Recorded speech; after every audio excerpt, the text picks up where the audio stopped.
Phillies are 2008 World Champions of Baseball. The Philadelphia Eagles are Super Bowl champions.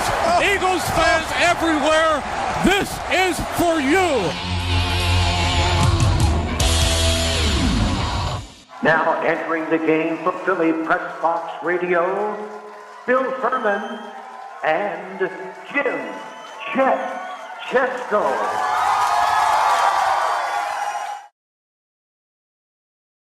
It's Wednesday, Red October 18th, 2023. Welcome to the Philly Pressbox Radio Roundtable, brought to you by the Irish Rover Station House in Langhorne, PA. Allstate Insurance in Westchester, PA.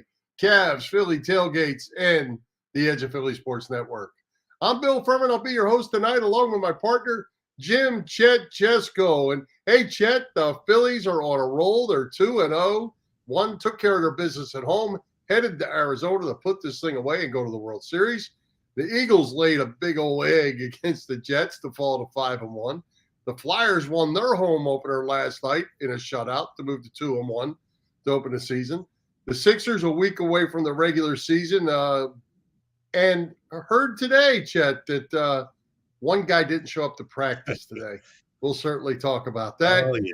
And a huge game Saturday at high noon when undefeated Penn State travels to Columbus to play the undefeated Ohio State Buckeyes. There is plenty to talk about in Philly sports. It gets no better than Red October. Yeah, I'll say, Bill, thanks to the Phillies, we didn't have to lament that ugly Eagles loss for too long. This Red October stuff is fun. I'm having a good time. Oh, absolutely. And, man, if you can't be excited about what's going on in Philly sports right now, Chet, you're not a Philly sports guy is what I'm thinking. Yep. Well, we have a great first-time guest tonight from South Jersey's 97.3 ESPN. Phillies reporter Frank Klose will be joining us.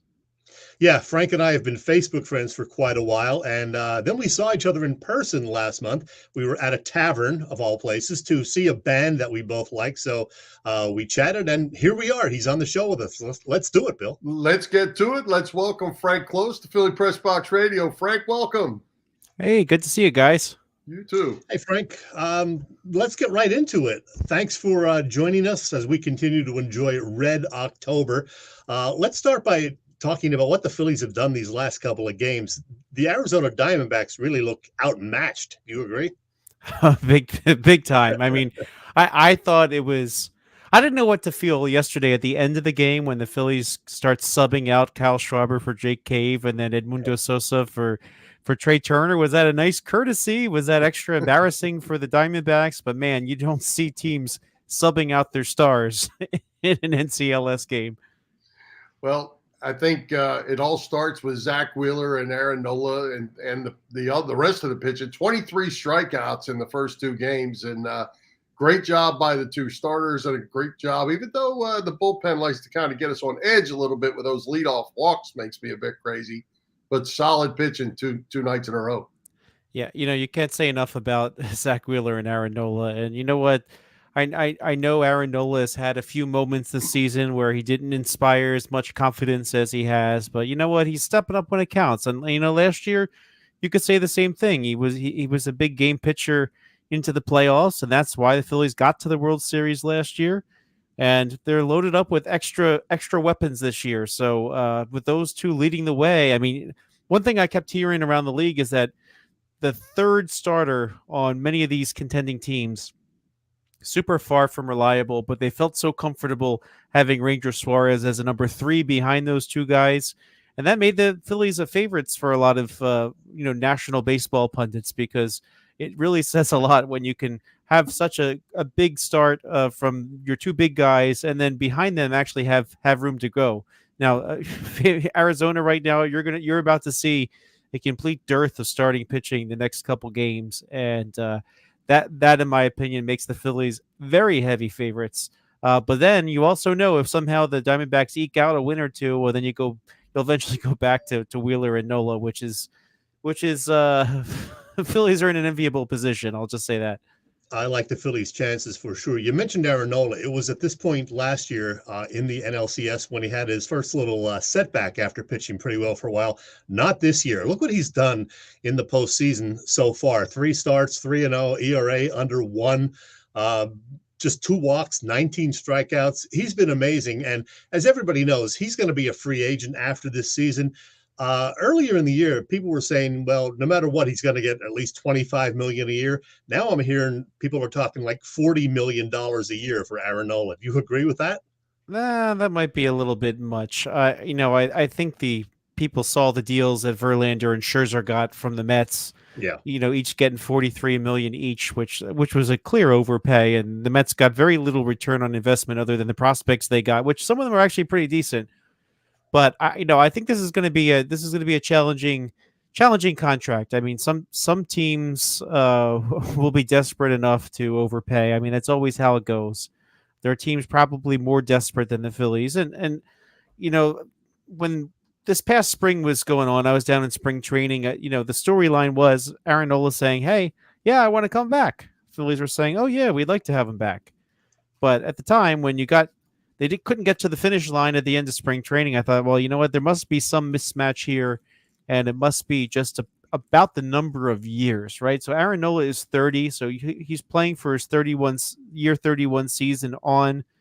There was a report from Bob Nightingale of USA Today just this week that he was looking for 8 years. I thought in my analysis this offseason that 6 would be a stretch, but that Carlos Rodon deal, which was 6 years at I think 26-7-ish per, was a really good starting point to talk. Now, I think the Phillies had no problem paying the most amount of money per year, but I think they probably don't want to be paying him at 38 years old, because you just saw up in New York what happens when you pay 38-year-olds lots of money and build your rotation about them. So I hate that the conversation about his long-term future is happening now. It'd be cool just to see him play it out and see where it goes. But that Bob Nightingale report kind of reignited that conversation, I think. Well, I think the other thing that's interesting at this point too is Taijuan Walker actually led the team in wins. We haven't even sniffed him, and Christopher Sanchez the same. Don't know that I might not have tried to get those guys an inning or two in relief just to get them on the field. But here we go in game 3 or game 4, and I guess maybe game 5 with those two, if it comes to that.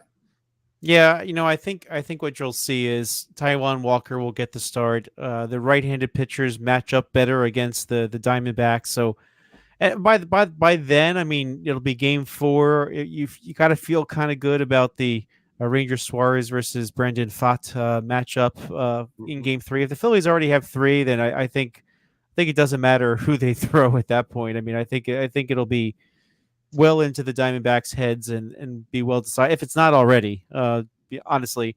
But they really just need to get through that, and then they can go back after the 4th game. They can go back to Wheeler and Nola. So it sets up pretty nicely for the Phillies that there's just one game they need to get through with one of the starters that isn't one of the big 3, then that sets them up really, really nicely. And Christopher Sanchez, because he's a lefty, the fact that Ranger Suarez is a lefty pitching the day before, I think that means, Walker is probably the better choice. And while you might worry about him getting off to a slow start, I mean, he seems to give up a lot of his runs in the first inning, but he's also been able to recover from that and go 6-7 innings, no problem. So I think they'll be just fine with that. And I don't think you want to use Walker as a reliever. He's never really been one. Rob Thompson had said that it takes him a little while extra to get going, aka if as a starter, he has the time to ramp up to his start. Sanchez, I like better coming out of the bullpen. You might find a situation where the Phillies have another big lead. They might throw him for a couple innings, but last night I think the idea of getting Kerkering in there was to get him again some more postseason experience, have him stay in the game. Same thing with Matt Strom, who got the save against Atlanta to close out the series. He got an inning of work just because they want him to be ready for the next time they need to put him in that situation again. So I understand why they did that. I think that's more important than trying to get, say, Christopher Sanchez a couple innings. Well, let's talk about the bats. And boy, we could start just about anywhere because they have so many guys who are hot right now. But let's go with Trey Turner. I mean, ever since that standing ovation in early August, he's been amazing. He's hitting .500 in the postseason. What can you say about the job that Turner has done of late? This is Trey Turner. I mean, the Trey Turner that we saw the first half to me was not Trey Turner, and I never expected him to be the guy that was mired in that slump for so long, and seemed like his head was out of the game and he was swinging at everything. And it just seemed like a matter of time that he would be Trey Turner again. I mean, he's got a long enough track record, and so I think he's somebody who is a team player, someone who genuinely wants to win. A lot of guys get their money and then they're satisfied. I mean, that's not the type of player that he is, even though he got a big payday. If anything, the pressure of that payday to be that big guy, I think may have got to him a little bit at first, till he realized. And a lot of kudos to those ovations. I believe it was Jack Fritz from WIP who started that.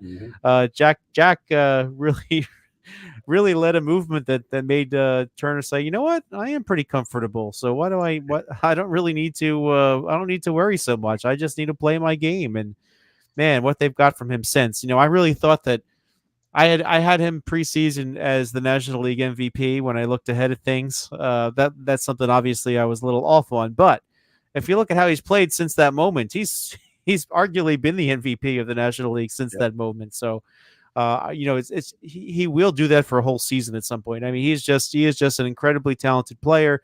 Last year, it just seemed like he was the perfect fit for the Phillies when they were heading into the offseason and they had an opening in their infield.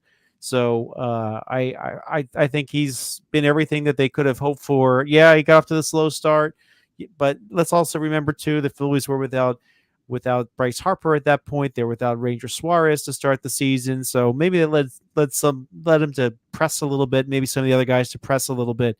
But now that all the pieces are together, man, it seems like he's everything that the Phillies signed up for. Well, we could certainly go right down the lineup and talk about these hitters. But I want to ask you, I saw an article where the Phillies players call Bryce Harper the showman. Well-deserved.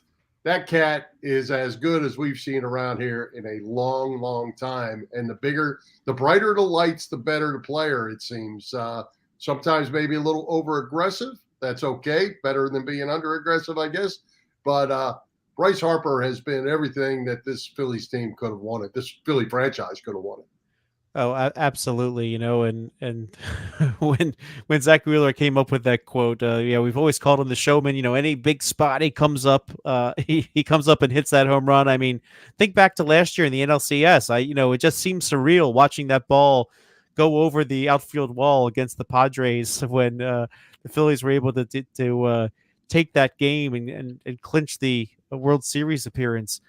It just boggles my mind because every time, as Zach Wheeler said, you think they could really use this big hit. There he is with it. And somehow, some way, because if I'm the opposition, I would pitch around him every time one of those big moments comes. And yet he finds a way to make contact. He finds a way to come up big. And just the energy he brings just leads the whole team. So he really seems to set the tone of this team. When you look back at the Phillies' pursuit of the star player, him or Machado. I mean, Harper, I think it was clear. I know people were nervous when Machado signed that the Phillies would get nothing, but you just knew if they were able to get Harper on board, he would just set the tone for the team. And it's not a coincidence that people like Trey Turner want to come to the Phillies because Bryce Harper's on the team. The Castellanoses and Schwarbers that were added last year, they were free agent signings. It's amazing that this core is a bunch of free agents, but really led by Bryce Harper, and that this atmosphere he's creating, the players around the league definitely take notice. And in the city of Philadelphia, where the fans come out the way they do, I think all of them look around the league are envious of this, and I think a lot of them would love to be a Philadelphia Philly next year if it works, if they could work it out.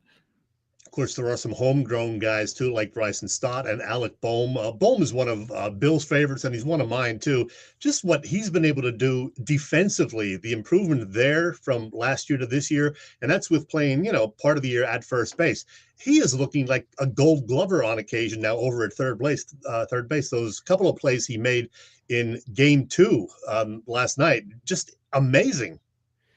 Some of the defensive metrics aren't still too kind to Alec Boehm, but I think the job he did this season was just completely admirable because, it was almost like he was in a platoon, and even last year for a while, right? He was in a platoon where he played first base unless they had a lefty bat to put at first base. Then he bumped back over to third. So he was jumping back and forth across the diamond, and the fact that he was able to do both capably and then even better at sometimes, I think speaks a lot. Now, I think especially since Bryce Harper claimed first base and took first base off the plate for Boehm, he got even better at third base. So, you saw that leather on his glove a couple times last night, right? Yep. And I can't speak enough to that. And for me too, Alec Boehm's bat is something I really, really like too, because you know what? You've got all these home run hitters, and I know some people thought that Boehm would hit more home runs. Yeah, he did hit the 20 home run mark, right? But he makes a lot of contact. And you know what? Even though his numbers offensively were off to a slow start in the playoffs, even like on Monday, he was hitting balls hard. They were just at people, right? So when you're making contact like that, it will come up big at some point or another. So I feel better when Alec Boehm is up with runners on base and in a situation, just because I know he's not going to strike out. He is going to put the bat on the ball. He makes contact all the time. Some of them will land and it will lead to runs. So that's why it was easy for him to drive in all those runs this year, and for a long time was leading the team in RBIs when they really needed that offensive help without Harper around. So he deserves a lot of credit for this team this year. It still boggles my mind where they started the season, where basically left field had to be Jake Cave or Josh Harrison every day, and you had at first base you had some Derek Hall, you had some Cody Clemens, and really the likes of Alec Boehm got them through that stretch to when Bryce came back, and then when Rojas claimed center field, and all of a sudden you've got this great defense out there every day, which is amazing, because the Phillies last year were really struggling defensively at times. Hey, Frank, PJ actually just put up here, I'm going to put it up, just what I was going to say, because I have a beef with Major League Baseball and Rawlings Gold Glove crap award. Nick Castellanos, 0 errors during the season in 148 games in the outfield. What people don't realize, he had 0 errors last year in 123 games. The guy has never made an error as a Philly. And today they announced the finalist for the Gold Gloves, and Nick Castellanos is not in the top 3. He's not a finalist. Somebody's lost their mind. Well, I think the reason for that, he doesn't make errors. That's right. I think the issue here is when you look at some of the defensive stats, if you look at the defensive runs saved, which is kind of a popular metric now that they use for outfielders, that he does not have the numbers that others do. Now, for example, he's in the outfield with Johan Rojas, right? Rojas is going to hit a lot more balls compared to others, right? If you're just looking at the two of them, right? Look at the range they have. Castellanos doesn't necessarily have the speed that Rojas has out there in center field, right? So he's got a little less left and right. So to make an error, you actually need to touch the ball, right? So if his range is shorter and a ball happens to land, then he doesn't get charged for an error. But if you look at the defensive runs saved numbers, Nick Castellanos came in at -9 this season. So it's true he didn't make any errors, but the range of Johan Rojas had him at +15 defensive runs saved, even though he played in many fewer games. He only played 392 innings this season in center field, and he got that number up to 15. Now, some of the player that graded out best was Dalton Varsho, who actually the Diamondbacks just traded to the Blue Jays this past offseason. They got a good deal too, but then you look at some of the numbers here. Fernando Tatis was the top. I honestly, I'll be honest with you, I didn't see the finalists, because I think that whole finalist nonsense is for teams that are out of the playoffs and need a distraction, right? I would guess then that Fernando Tatis is on that list. Is that would that be fair? I believe he is. Yes. Yeah. So he graded the highest, in terms of the outfielders there in the National League. So I think he's the guy that's going to get it, because he's really shown a lot of range and a lot of other skill. It goes into his ability to get assists and stuff like that. So I get why Castellanos is not that far up on the defensive ranks. Really, it's about his range, it's about his arm. But I will say this: I feel a lot better with him in the outfield than Schwarber in the outfield, right? So one of them's got to Yes. play every day. In fact, talking about the defensive runs saved, Kyle Schwarber, despite coming out of the outfield towards the end, he was the worst player defensively in the outfield with a negative 21 defensive runs saved. So, and by the way, don't also getting Rojas in center makes them so much better in that he probably made up for some of the balls that Castellanos couldn't get to. It's certainly helped things with Marsh and left and Rojas in center. It just makes the team a lot more complete. So while I think what Castellanos has done is laudable. I understand why he was not a finalist. And by the way, that whole finalist thing is a bunch of crap because they already know who won, so they're just just like, hey, teams that are out of it, here, make yourself feel better we'll pretend that your guy has a chance, even though he already doesn't.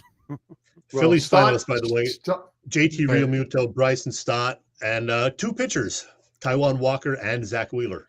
And it's funny because usually Ranger Suarez is a really good defender, but that's something I I think that he would have graded out nicely if he wasn't out for some of the year. But yeah, that good defense from the mound. Don't forget about that, because that's that of course has been part of the complete picture. And Stott, you know what? I think when he was coming up, he of course came up as a shortstop who was playing third base. But I think a lot of the talent evaluators said of Stott, he's going to be a really good natural second baseman. So it's great to see him making these strides. It's great to see him get the recognition for his defense, because I think he's been money in the bank this year. There you go. Yeah, Marsh improving also. Yeah, there you go. So I have to say one more thing about the offense. I think we all were knowing that Carl Schwarber was going to turn it loose. We just weren't sure when it was going to be. It wasn't the last series, but starting the game off with home runs, just ripping the baseball. If he continues to hit, this team, they're going to win. They're going to win this thing. Absolutely. You know what? The thing about the Schwarber home runs at leadoff, I just like how it just sets a tone, and especially when they're on the road, right? If he hits one out against the Diamondbacks when they bat first in their own, that is deflating. Yeah. I've seen so many games where the first strike is a leadoff home run by Schwarber, and I don't know what the numbers ended up being. I think they did eventually lose one or two of them, but they overwhelmingly win the games where he leads off with a home run.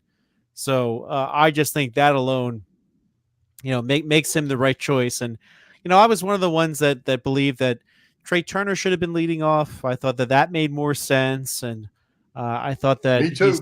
I thought that Schwarber was too slow. You don't want to clog up the bases when you have someone behind you. Go from first to third last night. Come on.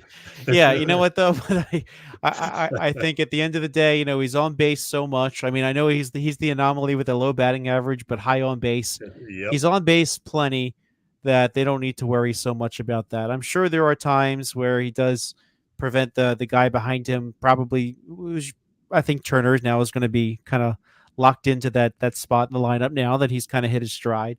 But I'm sure there'll be times where Turner can advance a base because he's there. But overall, you can't argue with wins, right? So and then clearly one of the reasons when they started winning was around the same time that he went back to the leadoff spot. And so you know what, if it works, keep it. Just like I was also thinking that I would have batted Castellanos cleanup instead of Alec Boehm, as Castellanos continued his tear. But then at the same time, hey, it's working. Yep. Leave it alone. There might be something to be said for Castellanos hitting down in the order, and the fact that the lineup at different points in the order can drive in some runs. That's not a bad thing. So I think this is another situation where, if it's working, roll with it. Well, Frank, we kept you longer than we even expected to, but you know what? I'm going to squeeze in one real quick game of Fast Five, all right? I'm going to hit you with 5 questions, 5 brief answers. I'm going to give you 10 seconds to answer each one. So just first thing that comes to your mind. You ready? Okay. Here we go. Number one, who is your favorite Philadelphia Philly to watch play during your lifetime? Roy Halladay. That's a good one. Yeah, I know it's supposed to be quick, but he just the way he inspired fear, Yep. and he was a teddy bear once you got to know him. Number two, favorite visiting ball player to watch play? Oh boy, Andrew McCutchen. He ended up also becoming a got Philly, for a while. after Yeah, his prime. of course. But man, he was one of my favorite players to watch. Number three, like me, I know you're a beer guy. What is your go-to beer or favorite beer style? All right, so style stouts. I like the darker beers. So there's a few I really like. Carl the Great from Broken Goblet, Mexican Lazarus from Bone Shire out in Harrisburg, and Second Sin in Bristol make a lot of really good stouts too. So There you go. Number four, other than sports, what is a TV show you try to watch regularly? I like watching Gordon Ramsay's Kitchen Nightmares and Restaurant Impossible by Robert Irvine. I don't know why. They taught me how to cook. There you go. And number five, if I say to name a great baseball movie, what's the first one or two that come to mind? Jeez. I actually like The League of Their Own the best. I'm not a big baseball movie as a genre kind of guy, and I do teach a sports comm class, and we talk about film, but to me, that's the one that will always be my favorite. Probably Bull Durham, Field of Dreams, and 42 for me, but hey. I haven't seen 42 yet. I bought it. Definitely check it out. But of course, I haven't had my DVD player plugged in like 4 years. So you know they can stream movies now. I know. I gotta watch it. Well, Frank, hey, before we let you go, where can people follow you, see what you got going on, listen to you? What, you got social media stuff happening? Yep. So you can follow me at Frank Klose with a K and 97.3 ESPN.com, or you can download the app. I'm usually on every Tuesday during the baseball season talking Phillies, and I host with Jeff Mosher the Powder Blue podcast. So if you search for the Powder Blue podcast, you can find it anywhere that you find podcasts. All right. Sounds good. Well, hey, Frank, we appreciate you joining us. Let's do it again, and we're glad you and Chet met at the pub watching bands or whatever. Yeah, the Ashburner Inn, nice place, not too far from my house. So it is, yes, it is. Thanks. All right, Frank. We certainly appreciate it. Thank you, gentlemen. All right. Take care. All right, Chet. We've reached fall. It's heading into winter. Gas prices are trickling down just a little bit, but still, it's almost the holidays, so time for you to save some money with Allstate's pay-as-you-go auto insurance. That is correct, Bill. Allstate's pay-as-you-go auto insurance puts you in control. You only pay for the miles you drive with the same full coverage that a traditional policy offers. Pay-per-mile insurance gives customers greater control of their insurance costs. See how much you can save with pay-per-mile car insurance by calling your local agent in Westchester, Pennsylvania. That is Dave Lavoie. Again, Dave at Allstate in Westchester. Call them, 610-430-0700. Once again, 610-430-0700. Hey, Chet, while you're out, you've been over to the Irish Rover Station House. I know they got to have a lot going on with all this Philly sports stuff. Well, you can watch all the games, the Phillies postseason games on the Irish Rovers many TVs. There are Thursday through Sunday dinner specials. That chimichurri salmon salad sounds good, as does the honey barbecue chicken. And they have live music on the weekends. This weekend, it is the High Five Swan Duo. I don't know them, but I'm sure they're good because they always have good weekend music there at the Irish Rover.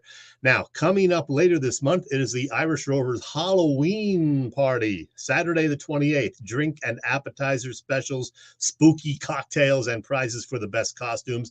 And then next month, they got something going on. It is one of those cool yoga and drink events. That sounds like a great combination, huh? Sunday, November 19th. Always a good time and great food and drinks at the Irish Rover on Bellevue Avenue in Langhorne. Get all the details on their website, IrishRoverStationHouse.com. Hi, this is Ray Dinger, and it is always fun to talk sports with these two guys, Bill and Chet, on Philly Pressbox Radio. Yes, it is. Thanks, Ray Diddy. Always good talking to you. Hey, Chet, the Eagles. Oh, man. They let one get away against the Jets on Sunday. Way too many mistakes. And, you said the Phillies have taken away from us having to talk about the Eagles. Well, here we are. It's time. It is. That was just a bad game. A lot of people say it was one of Jalen Hurts' worst games. I think that's a little too harsh. I mean, yeah, he had the 3 interceptions. The first one, not on him, though. It was Dallas Goedert getting hit right as he was trying to catch it, bounced right into a defender's hands. The other 2 definitely on Hurts, though. But to his credit, he did make some good plays also. He had some great escapability, extending a lot of plays, made some good throws, too. But, yeah, not one of his best games, certainly. The Eagles' defense actually played quite well, but when you have 4 turnovers, you're not going to win a whole lot of games. Yeah, and every Eagles guy that we had on leading into the season, including Ray, I asked every one of them if they thought that Jalen Hurts could continue to grow and be as good this year as he was exponentially as good last year. Yeah. And everybody to the man said yes. The defenses are doing some things different. He's a little slower on the switch reading the defenses. It looks like I wasn't thrilled much with the game plan this week either, although the coaching staff has come back out and tried to justify that game plan. The throw first, run to throw first to lead, run to keep to win. I've never been part of that, and it got him this week. Yeah, they have to run the ball more. What do they have, like 18 rushes by running backs this week and 50-plus pass attempts? There's some talk now that Jalen Hurts is actually regressing. I don't think I buy that. He's had a couple of subpar games, certainly, especially this one against the Jets. But I think it's too soon to say that he's regressing. I think it's just, as you said, the defenses are doing some things differently, and he's got to adapt to that. And this Sunday, they could have a shootout when they play the Dolphins at home, because Miami can score a lot of points. I know the Eagles' defense is good, but with Tua, who's healthy, and Tyreek Hill and company, there's going to be a lot of points put up, and Hurts is going to have to be good. He's not going to be able to throw 3 interceptions this week. Yeah, well, I'm not going to say that I think he's regressing at all. I think he's got to figure it out, because they're figuring him out and they're figuring the Eagles offense out. So, but shoot, man, he's just a young player that just was out of his mind last year. I mean, he was just so good that and that's why I asked that question to everybody preseason. Could he be that good again or get that much better? Because it's hard. And that's why I think when it comes down to it, and maybe it was because of Lane Johnson going down and Jack Driscoll coming in, they didn't feel like they could run the ball, but it almost seemed like the game plan was not to run the ball in this game. And maybe they thought in the second half they could turn it on and do that.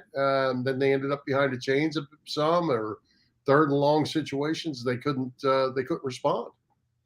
Well, I understand why they wanted to throw, because the Jets were down 4 DBs, including Sauce Gardner. So it would make sense to throw. But when it wasn't working, and you've got, Swift and the other guys at running back, Boston Scott and company, you have guys who can run the ball. And usually when they're struggling with the pass, they can go to the run and make things happen. And they just were hesitant to do that this week for whatever reason, and then ended up costing them in the end. Well, yeah, and the flip side to that is the Jets, I believe, were ranked 29th against the run. Right. And we decided not to run. So, interesting. I do have to ask you, Julio Jones is now on board. I don't know what he's got left in his tank, but 7-time All-Pro. He was a heck of a receiver.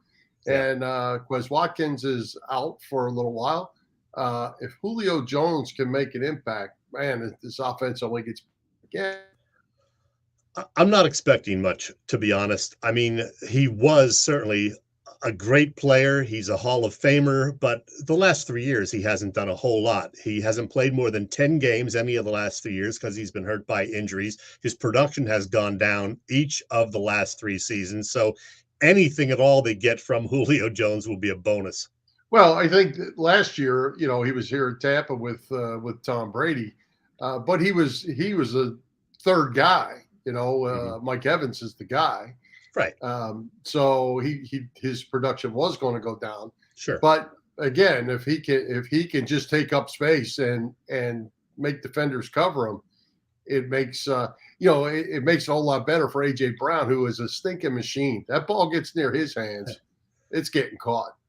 Yeah. Meanwhile, the other guy, Smith, did not have a good game. Yeah, and he had a couple of bad drops, which one in particular, which He owned was them. really frustrating. He owned up to it, but but still, he's got to do better. Yeah, well, and as you mentioned, the defense this week is going to be challenged. Tyreek Hill is probably the best receiver in football because he's the fastest one too. He's on fire with his numbers, man. Yeah, well, he's just that good. He's a great receiver with lightning speed on top of it. So they're going to have their hands full. And I guess we'll get to this when we do our predictions, but I'm not seeing any 14-10 game this week. No, I think you're going to need maybe 35 points to win this one. It could be a shootout. It could be a lot of fun, too. Hopefully the Eagles come out on the right side of it. We'll see. That's right. One final question for you. Did you see the latest injury report with Lane Johnson? I guess it comes out today. I didn't see it yet. I know he did not practice today, but there seems to be a lot of optimism that he will be able to somehow play. So he can play through pain. We know that from past years. Lane Johnson will play. If he can walk, he will be out on the field. So I'm going to say the chances are good that he is going to play because he knows they need him. I think Jalen Carter was back at practice also. Carter limited at practice, so they could certainly use him, even though Jordan Davis had a fine game, as did Hassan Reddick the other night. If you can bolster that D-line, that is good. Absolutely. All right, let's jump over and let's talk about a little bit of the Flyers, Chet. Even though it's October, they're off to a good start. Won their season opener in Columbus. They lost to Ottawa before throwing a 2-0 shutout last night at home against Vancouver. Some solid hockey to open the season for the Fly Guys. Who would have expected that? A split on the road and then come back with a shutout at home. Now, Vancouver, who they beat, had won their first two games and averaged, I think, 6.5 goals in those wins. Now, what may have hurt the Canucks was that they had to then fly east all the way from Western Canada to play the Flyers. So they may have had tired legs, but hey, Flyers will take that. Carter Hart played well, 25 saves. Good to see the young guy get a goal. And John Couturier, his first goal in nearly 2 calendar years. Yeah. Of course, he missed all of last year with injury, and he got it on a penalty shot with a nifty move, Bill. Did you see that? I did. I was actually watching it because they moved the game to 6 and the Phillies were 8. Yeah. I watched the first 2 periods of that, and then I followed the rest of it on my phone. But nice win by the Flyers. They played hungry. They played aggressive. Let's see how these kids do. Maybe we'll have a little bit of excitement come wintertime with this bunch. I was thinking we did our little preview show last week, and we had Bob Hound Kelly on with us, and you and I didn't make our official predictions. That's right. I don't think they're going to make the playoffs, but I do think they're going to have a few more points than they did last year when they had, 75 points or whatever. I think they're going to do better, but probably just miss the playoffs. I hope I'm wrong. I hope they surprise us and sneak into the playoffs. Well, I'm going to be the forever optimist just for fun. I'm going to go with they're going to get that final spot. Okay. They're just going to get better. I think they're going to get better, and these young kids are only going to get better the more ice time they get. So I'm going to root for them.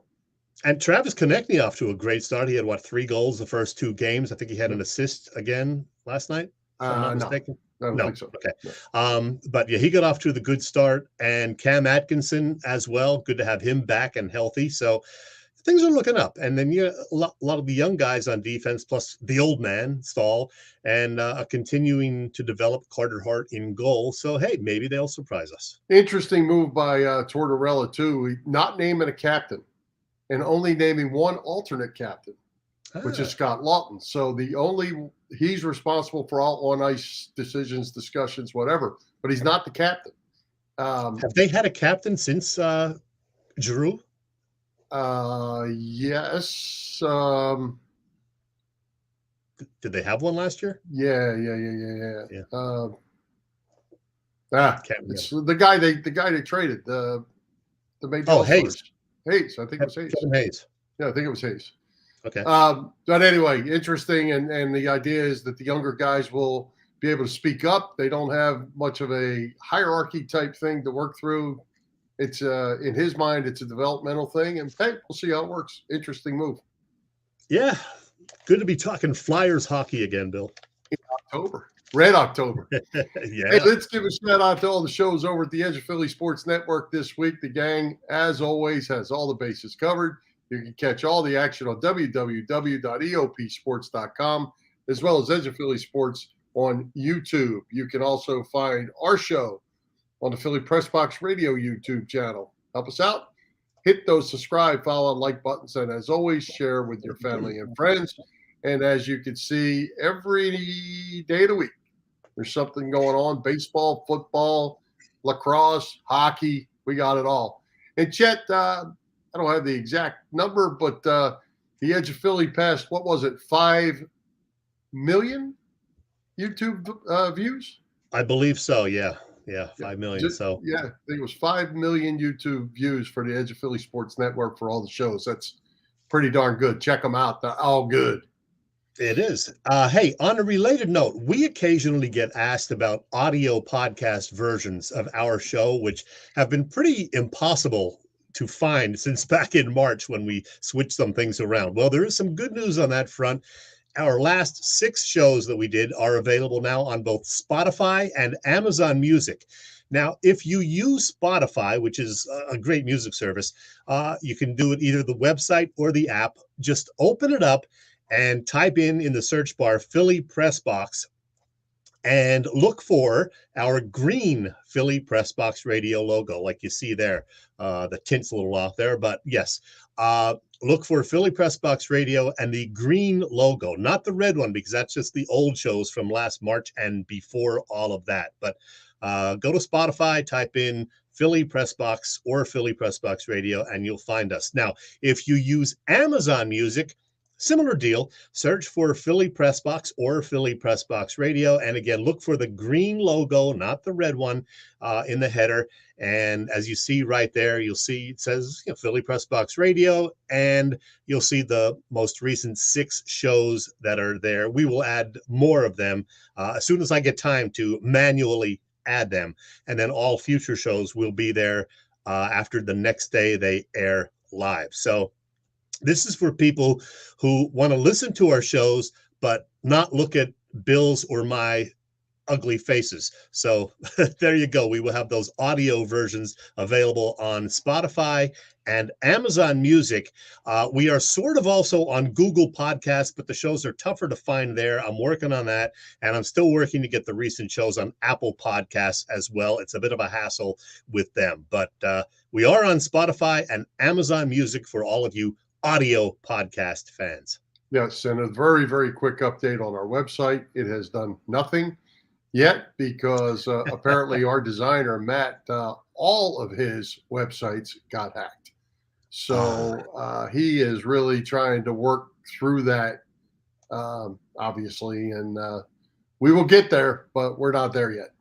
And when we find out who did it, we're going to get a lawyer for Matt. All right, guys, let's talk about Cherry Law Firm. If you get hurt at work in a motor vehicle accident, personal injury, or affected by criminal law, you got to call David R. Cherry of the Cherry Firm. Call 610-565-0300 or go to cherryinjurylaw.com. Let David R. Cherry fight for your rights. Again, that number is 610-565-0300. That's 610-565-0300 or go to cherryinjurylaw.com. Let David R. Cherry fight for your right. There you go. Hey, just an update from PJ. The Flyers have not had a captain since Giroux. So there you go. There you go. Thank you, PJ. That's right. Hey, Chet, we weren't going to talk too much about Sixers since the preseason is just a week away, but James Harden did not show up for practice today, or did not come, whatever the reason is. He didn't practice. It sounds like from an article that was just posted in the Inquirer, Philly.com, whatever, that it's starting to peak. Something's going to happen here between the Sixers and Harden, or Harden's not going to play. It's not looking good with a week to go. Well, one thing we've learned over the last few weeks is that there's not a whole lot of buzz about the Sixers because, the Eagles were undefeated until last Sunday when they lost their first game. The Phillies are bashing their way through the baseball postseason. So, yeah, the Sixers are kind of on the back burner for now. Neither Joel Embiid nor James Harden played in any of the first 3 preseason games that were played. And then we got the news today that Harden just didn't show up. So we're going to see what happens there. Yeah, he might be ready to make some kind of a fuss and see how the Sixers react.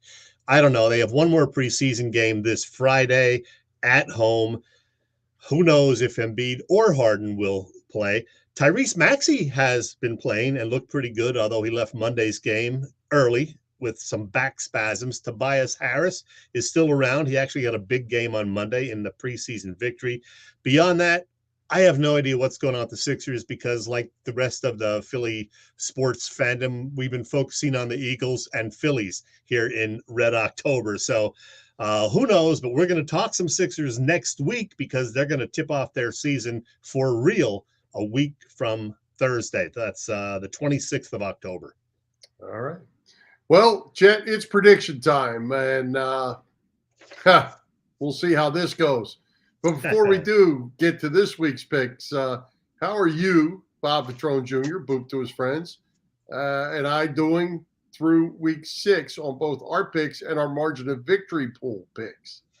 Okay, well, you and I, Bill, are still perfect in picking that one weekly game for the margin of victory pool. I'm threatening, to run away with it because, you get points for the margin thing. I'll show you the numbers in a bit. Whoa. Yeah. 6 games and you're running away for the 17-game season? Come on, man.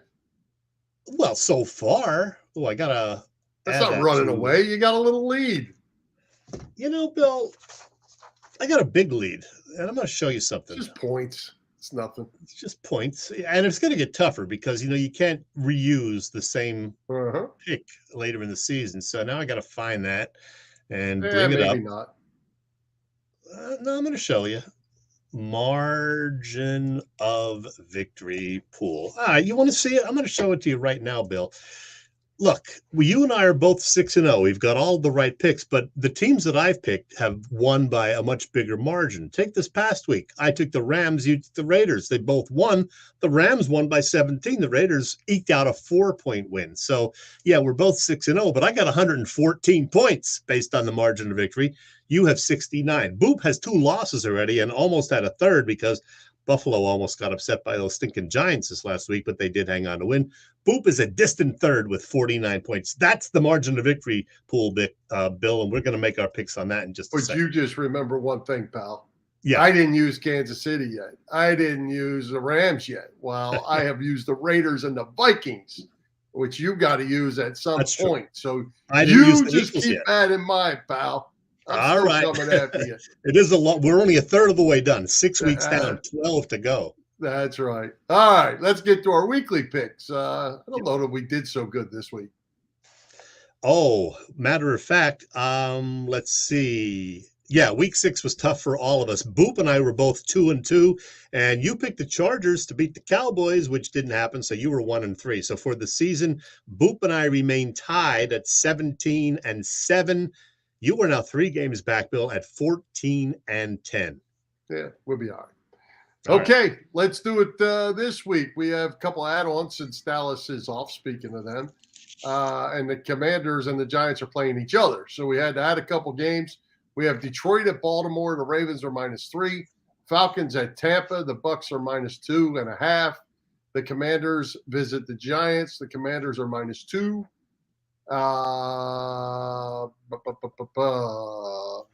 Where did I mess something up there? And the Dolphins come to the Link on Sunday night to face the Eagles. Eagles -2. Mm-hmm. Okay, so as always, I got the Boop printout. Have not looked at it yet. Let's get to it, though. Lions at Ravens. Boop says he's been on the Detroit bandwagon ever since they accidentally beat his Chiefs in the season opener. So he's sticking with the Lions, and I am too. I'm surprised that Baltimore is actually favored by 3. I know it's in Baltimore, down at M&T Bank Stadium, but he's taking Detroit, and I'm taking Detroit as well. And I'm taking Detroit as well. Wow, even though they're 3-point underdogs, we're all going with the dog. I like Detroit. Only got Yeah, one me too. loss. Falcons at Tampa. Bucks are -2.5. All right, Boop says Atlanta is riding an 8-game road losing streak. He is taking the Bucks. I'm taking the Tampa Bay Bucks as well. I am too. I got a little question of the way the Bucks are playing or played last week, but they were playing the Lions, so I'm going to take the Bucks as well. Yeah, both of those teams have been very inconsistent this year, so who knows what to expect. Speaking of inconsistent, Washington Commanders and New York Giants, Bill. Yeah, they're not consistent. They're bad. But who you got? All right, Boop says the last time New York scored an offensive touchdown, September 21st, the Phillies had not yet clinched a playoff spot. That is good knowledge right there, Boop. Yeah, that was September 26th when the Phillies clinched that playoff spot. Wow, the Giants haven't scored a touchdown on offense since September 21st. Wow. He's taking the Commanders. I'm taking the Commanders as well. Yeah, me too. I don't like this with this whole everybody picking the same. All right. Dolphins come to the Link Sunday Night Football to face the Eagles. Eagles are favored in this game by 2 points. Which I'm not going to say it's a surprise, but it's a surprise. It's iffy. Boop says each team has rung up 4 games of 415 plus yards already. Get the married defensive players off the field, Harry. That's what Boop says. Okay. He's taking the Eagles. Well, Bill, I hate to do this, but I'm taking the Miami Dolphins to win this game. I just think the Eagles have too many problems in their secondary. The Dolphins have too many good wide receivers led by Tyreek Hill. I'm taking Miami to win by about a touchdown, maybe, 34-27, something like that. Hate to do that. I have beat this thing over every which way because I think it's going to be that close of a game. And I was actually with the Dolphins for a while. And then I bounced back and I'm thinking they're going to change the plan. They're going to run the ball, I think.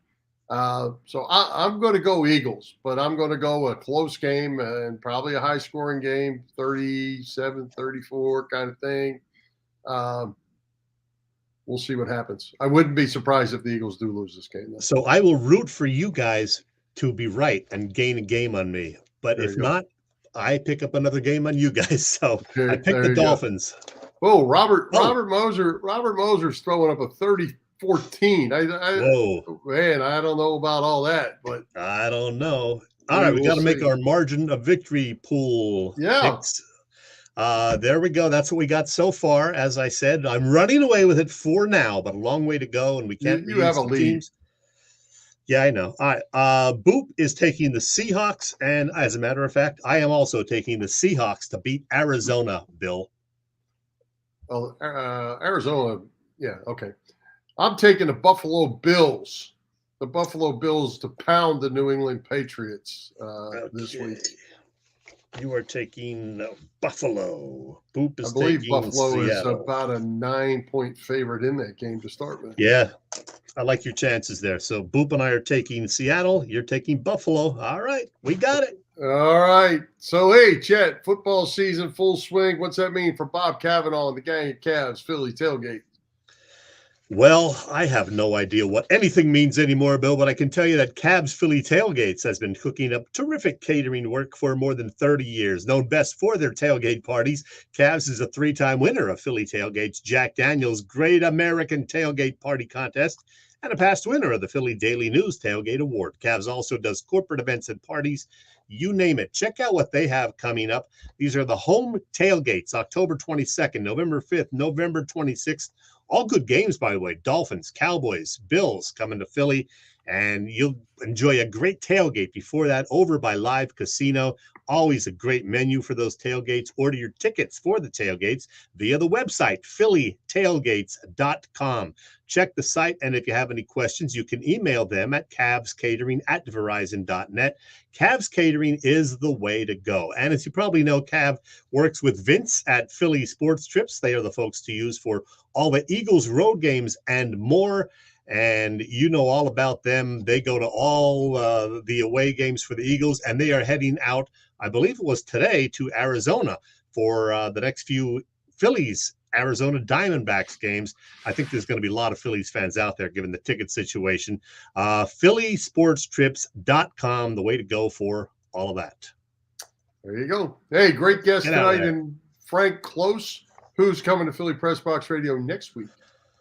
Well, let me find some pictures that I can add to this to make it even more exciting. Okay.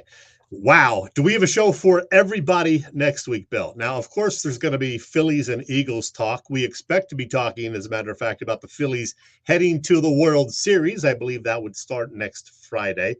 But there is much, much more. The Sixers tip off their season next Thursday, so you know what that means. It is time to bring D. Lynham back to our show. D has covered the Sixers for 26 years now, I believe. Always great to talk with D. Lynham. And Bill, our other guest is a legend in Philly sports talk radio. He retired earlier this year after 33 years at WIP, and he's just written a greatly anticipated book called Loud. It comes out next month. None other than Angelo Cataldi, Bill. And here it is. This is a thin version, a preview version of the book, Loud by Angelo Cataldi. That is going to be fun. That will be fun. Wow. That's a good get, my man. Yeah. All right. Hey, Chad, even you have to be excited about college football this weekend. State battle unbeaten in Columbus. Yeah, I had a little graphic to put up, and it disappeared. I don't know how that happens. Penn State, Ohio State, out in Columbus. Ohio State favored by 4. Both teams are 6-0, highly ranked. You know, Bill, this should be a great game. But keep in mind, Ohio State has won 6 in a row in the series, 10 of the last 11. What do you think? You've been watching these teams more closely than I have this year. Do the Lions have a shot? Well, they have a shot. But I don't think this is as strong an Ohio State team as what we've seen over the last handful of years. But Penn State's defense is outstanding. Whether Penn State's offense and offensive line is good enough, that's going to be the question. Penn State has great running backs, has a good quarterback. The offensive line has not dominated games yet, and you got to dominate the play and beat Ohio State in the horseshoe at high noon. Yeah, it's going to be interesting. I will be watching this one, Bill, for sure. So I hope it's a good game. I hope Penn State can pull it out. What's your official prediction? I know you're a Penn State fan, as I am, but will they do it? Oh, yeah. Penn State's going to win. There you go. I love the confidence. That was good. Absolutely. All right. It's going to be a battle, though. Yeah. One other football note, Roger Goodell is sticking around as NFL commissioner. He's been granted a 3-year extension. So he'll be in the job through March of 2027. Roger Goodell sticking around. Hey, I have one final thought, too, for you, Chet. Yeah. I'm going to disagree with Frank. I don't care all that analytic stuff. The man made 0 errors. 0. I mean, that's like saying Brad Lidge had 0 saves, but some of them were against last place teams, so they don't count. 0. Plus the fact, he also had several assists this year, several outfield assists, and he played a really good outfield. Now, last year I could see, I don't think he was that great. He was kind of shaky. This year, I thought he really improved. I actually looked that up. He had 10 outfield assists this year. He had 8 outfield assists last year. There you go. I thought he had fewer last year, but yeah, I mean, fewer than 8. Yeah, I'm just not. It's more analytics nonsense. 0 is 0. You know. I got you. World Series odds, by the way, a lot of people think the Rangers are the team to beat, according to Fox Sports today, and they're betting folks. The Phillies are now the favorites. The Rangers, of course, a close second. They will likely meet in the World Series starting next week. The Phillies and Rangers, and Bill, I'm liking our Phillies. I think they're going to do it. Oh yeah, I like them too. No holes as long as they don't hit that buzzsaw where they can't hit. You know, we've had some games where they just don't hit. I don't see that happening in this series, but we don't want to happen in the next one either. Bill, by the way, this is not an Ohio State Buckeyes shirt. Neither is this one. Yeah, this one looks like it might be, but it's a Phillies shirt. It's Red October, pal. It is Red October. Didn't have time for my Halloween candy segment. I was going to talk about Halloween candy tonight, but we don't have time. But did we just say one of the most underrated candy bars, the Mr. Good Bar, okay? A nutty chocolate. Mr. Good Bar, highly underrated. That's all I got, Bill. We'll get to that next week. Let's wrap this thing up. We'd like to thank tonight's special guest, Frank Klose, our sponsors, the Irish Rover Station House, Cavs Philly Tailgates, PPCC, 118 Raz Room, and Dave Lavoie of Allstate Insurance in Westchester, PA. For Jim Chechesko, this is Bill Furman. We hope you enjoyed the show, and we'll join Philly Press Box Radio next Wednesday, Red October the 25th at 7 p.m. You can see us live on Facebook, listen to our website, and all the places Chet said. Check them all out because I can't keep track of them.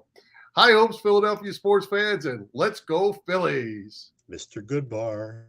I hope he had